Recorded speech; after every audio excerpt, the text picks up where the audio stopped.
Oh,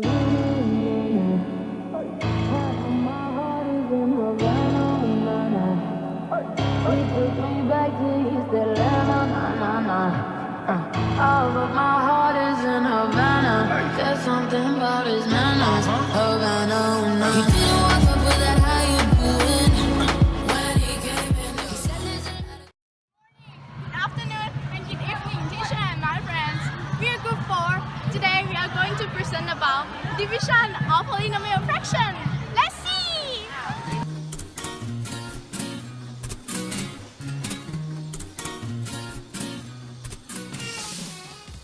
Polynomial fraction is in the form of ratio of two polynomials like px over qx, where divisible of 0 is not allowed, like qx not equal to 0. Various operations can be performed same as we do in simple arithmetic, such as add, divide, multiply, and subtract. Polynomial fraction is an expression of a polynomial divided by another of polynomial less px and qx, where qx cannot be 0.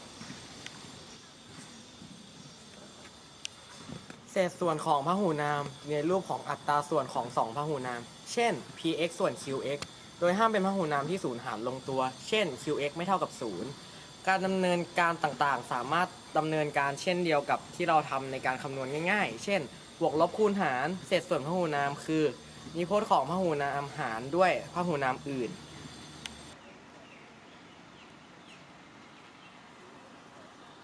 The principles which are applied while dividing two fractions.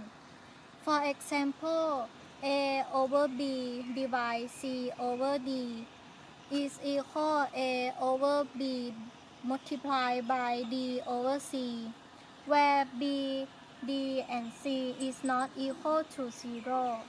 The same principle is being applied while dividing two polynomial fractions. Contain variable and coefficient in it. There are two ways to divide rational expression.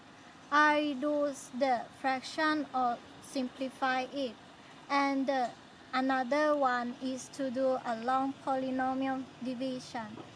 To divide polynomial, first step is to reciprocal and fraction, which appear after the division sign and change into multiplication sign.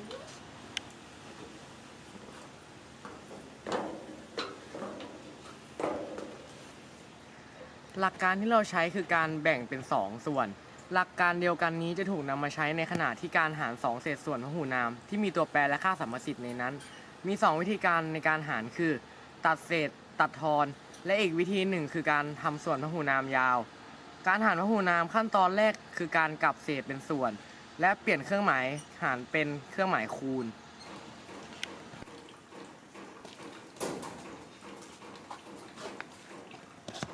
Step 4 Dividing polynomial fractions. Step 1 Factor is the numerator and denominator of all functions compulsory.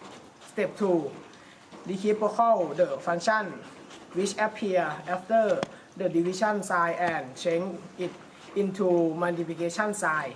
Step 3 Cancel or reduce the functions. Keep in mind that to reduce function, you will be able to cancel something within the numerator with one thing within the numerator. However, so as to cancel something within the numerator and denominator, the two fractions should be precisely the same. Step 4 Divide the remaining factor.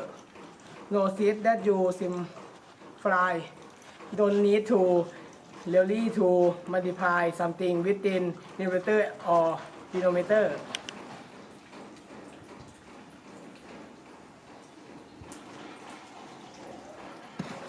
ขั้นตอนในการหารเศษของพหุนามขั้นตอนแรก 1. แยกตัวประกอบของทั้งเศษและส่วน 2. กลับเศษเป็นส่วนและเปลี่ยนเครื่องหมายหารเป็นเครื่องหมายคูณ 3. ตัดทอนเศษและส่วน 4. เขียนตัวประกอบที่เหลือ สังเกตได้ว่าคุณไม่จำเป็นต้องคูณอะไรสักอย่างในเศษหรือตัวหาร 사랑을 했다 우리가 만나 지우지 못할 For 추억이 됐다 example, solution 1. Factoring completely the numerator and denominator if possible we get. Solution 2. By flipping the fraction after the division sign and change it into multiplication sign. Solution 3. Reducing the fraction by cancelling out common factor that appear in both the numerator and denominator, and then rewriting the factor. Example 1. 2 over 6 divided by 4 and 6.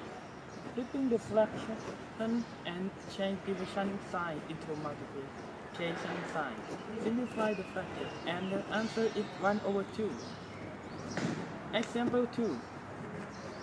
3 over 2 divided by 7 over 4.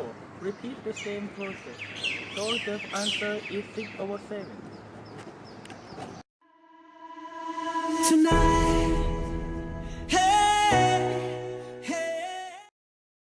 Polynomial long division is very similar to the long division we did as kids, except now we have numbers and x's.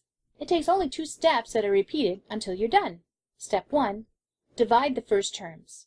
Step 2, multiply the result from the divisor, then subtract it from the dividend. Step 3, repeat. Let's review the parts of a division problem. We have the divisor divided into the dividend, and of course our answer is the quotient. Here's our first example. X squared plus 7x plus 12 divided by x plus 3. To fill in our long division, x squared plus 7x plus 12 is the dividend, so it goes under the long division symbol. X plus 3 is the divisor, so it goes to the outside in front of the long division symbol. Now we're ready to start the division. The steps are the same every time. It's easier to show and talk about the steps than listing them. So let's take a look. To find the first term of the quotient, we take the first terms from the divisor and the dividend and divide them. I like to write them as a fraction. It's easier to divide or reduce. X squared divided by x is x. X is the first term of the quotient. We write it above the long division symbol. To figure out what we will subtract from the dividend, we multiply x times the divisor, x plus 3. X times x plus 3 is x squared plus 3x. X squared plus 3x is written under the dividend, matching like terms. Here's where I like to make life easy. To subtract the polynomials, I simply change their signs and add. So, x squared minus x squared is 0. 7x minus 3x is 4x. Just like we did in long division, we bring down the next term, which is 12. Guess what? We do the exact same step. To find the next term of the quotient, we take the first terms and divide them. So we'll have 4x divided by x. I like to write them as a fraction. It's easier. 4, or positive 4, is the next term of the quotient. Remember, that gets written next to the x above the long division symbol. To figure out what we will subtract from the dividend, we multiply 4 times the divisor, x plus 3. 4 times x plus 3 is 4x plus 12. 4x plus 12 is written under the dividend, matching like terms. Next, I like to change the signs and add down. 4x plus 12 minus 4x minus 12 equals 0. It turns out our remainder is 0. What does our answer look like? Just look above the division symbol, x plus 4. Are you thinking to yourself, that wasn't too bad? Let's try one a little longer. Don't panic. Follow the exact same steps, repeat, and we have an answer. Dividing polynomials using long division takes only 2 steps that are repeated until you're done. Divide the first terms, multiply that quotient by the divisor, and subtract it from the dividend, and repeat. Remember how much work you did with long division? How much paper you used? The same is true for polynomial long division. Don't skip steps, use your paper, and don't try this in your head. Multiple choice answers look very similar for a reason. One small mistake and the whole problem is wrong. There isn't partial credit on a multiple choice test. I can joke, I